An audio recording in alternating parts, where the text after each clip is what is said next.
Mesdames, Messieurs, bonsoir. Le téléjournal avec Michaël Jean.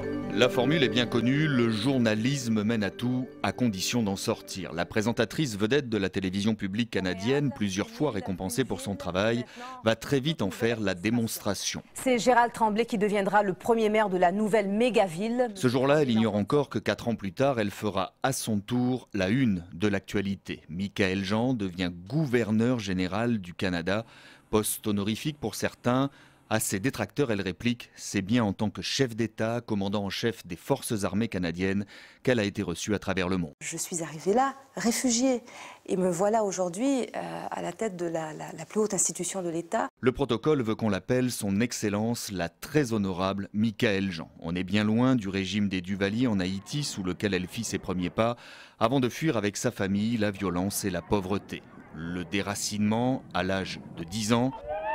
Alors, lorsqu'en janvier 2010, un tremblement de terre ravage son pays natal, ce n'est peut-être pas que la gouverneure générale du Canada qui s'exprime devant les parlementaires canadiens. Cette même année, son mandat de gouverneur s'achève. L'UNESCO en fait sa représentante spéciale en Haïti. C'est un pays où, à l'ordre des priorités, l'éducation est toujours au premier plan. Michaël Jean parle couramment 5 langues, l'anglais, l'italien, l'espagnol, le créole et bien évidemment le français.